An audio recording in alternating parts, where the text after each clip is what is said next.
আসসালামু আলাইকুম রহমতুল্লাহ। দর্শক, আপনাদের কাছে আমরা শেয়ার করতেছি আমাদের বরিশাল বরগুনা এই অঞ্চলে এই মুহূর্তে প্রচণ্ড বন্যা চলতেছে। প্রায় 20 ঘন্টার মতো হয়ে গিয়েছে বন্যার সময়। কেননা গতকালকে সন্ধ্যা 6:30 বা 7টা বাজে শুরু হয়েছে, এখন দুপুর 2টা। তো এখন পর্যন্ত এই বন্যা, বাতাস, বৃষ্টি এগুলো থামার কোনো সম্ভাবনা নেই, একাধারে চলছে। তো এর মাধ্যমে আমাদের অনেক ক্ষতি হয়েছে, যেগুলো আপনাদেরকে শেয়ার করা সম্ভব হবে না মনে হয়, কারণ দিকে এখন পর্যন্ত কারেন্ট নেই এবং আমার ফোনে চার্জও নেই, মাত্র 25% মতো চার্জ আছে। তো এই মুহূর্তে আমি নিয়ত করলাম যে আপনাদেরকে সামান্য কিছু ভিডিও করে রাখি, যাতে করে পরবর্তীতে এগুলো আপনাদেরকে দেখাতে পারি। এই যে দেখেন, উপরে আমাদের গাছ, প্রচণ্ড বাতাসের গাছগুলো লড়াচড়া করতেছে দেখা যাচ্ছে। আর আমি এখন আমাদের ঘরের উঠানে আছি। এখানে বাতাসটা লাগে না তেমন, কারণ আমাদের চারপাশে টিন দিয়ে বেড়া দেওয়া আছে, অর্থাৎ পর্দার ব্যবস্থা, যে কারণে। তো আপনাদের কাছে শেয়ার করব এই মুহূর্তে আমাদের খামারের খরগোশ, ছাগল এগুলো কী অবস্থায় আমরা রাখলাম এ সম্পর্কে। তো সর্বপ্রথম দেখেন, এই যে আমাদের টমি, ওকে গতকালকে বন্যা শুরু হওয়ার পর থেকেই আমরা ঘরেই রেখেছিলাম, কিন্তু ঘরের ভিতরে হঠাৎ করে কিছুক্ষণ আগে মাটি খোঁড়া শুরু করছে, যে কারণে ওকে বের করে দেওয়া হয়েছে। ও এখন এখানে আছে বাইরে আমার সাথে। আর আমাদের খরগোশগুলো আলহামদুলিল্লাহ, আপনারা জানেন আমাদের এখন বর্তমান বাচ্চাসহ মোট 8টা খরগোশ আছে।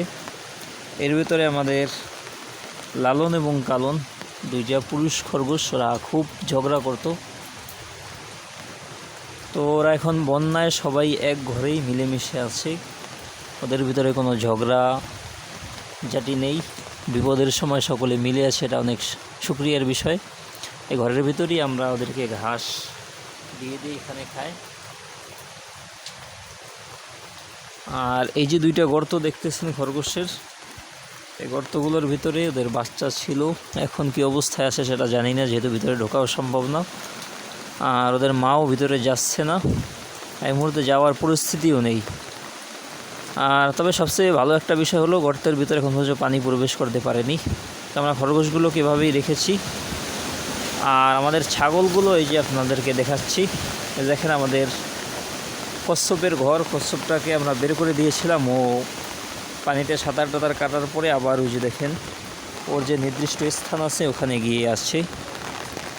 তাই বন্যার ভিতরে সবচেয়ে বেশি হচ্ছে আমাদের ছাগল খামারের। তোরা এই যে শোনেন ডাকাডাকি করতেছে অলরেডি। তো আলহামদুলিল্লাহ, আমরা এই বন্যার ভিতরে অনেক রিস্ক নিয়ে ওদের খাবারের ব্যবস্থা করেছি। বিশেষ করে সকালে আমি ঘুম থেকে উঠে প্রচণ্ড বাতাস ছিল, সেখানে গিয়ে এই যে বস্তা ভরে আমি 1 বস্তা ঘাস নিয়ে আসছিলাম, যেহেতু আমাদের কোলায়ও পরিপূর্ণ পানি উঠে গিয়েছে, যেটা গতকালকেও শুকনো ছিল, এখন প্রায় হাঁটু পর্যন্ত পানি। ছাগলগুলো যে কালকে আমরা বিকেলে আসরের আগে ঘরে তুলেছি, এখন পর্যন্ত আর নামানো সম্ভব হয়নি। তো এখানেই ওদেরকে আমি এই কাঁচা ঘাস খাওয়াচ্ছি। এই যে দেখেন, সকাল থেকে খাচ্ছে। এই যে আমাদের ধলু, তারা খুব ডাকাডাকি করে। এই যে আমাদের লালু গর্ভবতী, এই 2টা। আমাদের কালুও আলহামদুলিল্লাহ গর্ভবতী হয়েছে। এই যে আমাদের খামারের 4টা বাচ্চা, সাগর, নদী, চাঁদনি, লতা, আলহামদুলিল্লাহ ওরা সবাই খুব সুস্থ আছে। ওদের খাবার ওরা খুব খাচ্ছে, আলহামদুলিল্লাহ ওরা খুব চঞ্চল। তো দর্শক, এই হলো আমাদের ছাগলের ঘরের অবস্থা। দেখেন এখানে ওরা সবাই আসছে এখন পর্যন্ত। আমরা ঘরটাকে পরিষ্কার করে ওদেরকে এখানেই খাবারের ব্যবস্থা করলাম।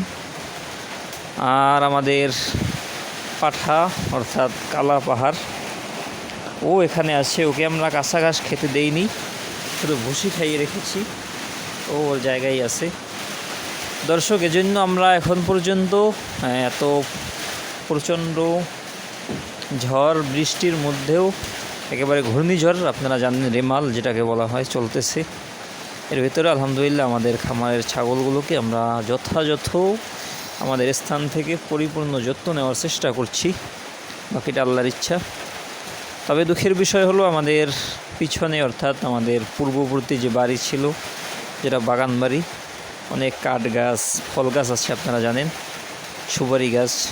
তো সেখানে আমাদের প্রচুর ক্ষয়ক্ষতি হয়েছে, যেটা হয়তো আপনাদের কাছে শেয়ার করা যাবে না, কেননা একে তো আমরা চার্জের কোনো ব্যবস্থা নেই, চার্জও শেষ পর্যায়ে, আর দ্বিতীয়ত এটার মাধ্যমে আমরা যে দেখাবো কারেন্টও আমরা মনে হয় না যে 2-1 সপ্তাহে পাবো। সব কিছু ঠিক হতে হতে স্বাভাবিকভাবে কারেন্ট আসতে আসতে হয়তো 2 সপ্তাহ বা আরও বেশি সময় লাগতে পারে। দর্শক, এই ছিল আমাদের খামারের বর্তমান অবস্থা। আপনাদেরকে আমরা দেখালাম আমাদের খরগোশ, ছাগল, কচ্ছপ সব কিছু নিয়ে আলহামদুলিল্লাহ এখন পর্যন্ত আমরা ঠিকভাবে আছি। প্রচণ্ড কষ্ট হয়, কারণ এই প্রচণ্ড বাতাসে বৃষ্টিতে ওদের ঘাসটা সংগ্রহ করা খুব রিস্কের ব্যাপার। কেননা আমি আমার বাসা থেকে আমি যেখানে নামাজ পড়াই মসজিদে আমি গতকালকে মাগরিবের নামাজ পড়ার পরে আর এখন পর্যন্ত যেতে পারিনি, কেননা মসজিদে যাওয়ার পথে রাস্তা, উপরে গাছপালা আছে, অ্যাক্সিডেন্ট হতেই পারে, যে কারণে এখন আর মসজিদেও যেতে পারি না, ঘরে বসেই নামাজ আদায় করতে হয়। দর্শক, আপনারা সকলেই দোয়া করবেন আল্লাহ তাআলা যেন আমাদের ক্ষতিগুলোকে এটা আমাদের সফলতার কারণ হিসেবে কবুল করেন। দর্শক, আজকের মতো ভিডিওটা এই পর্যন্তই। আসসালামু আলাইকুম ওয়া রাহমাতুল্লাহ।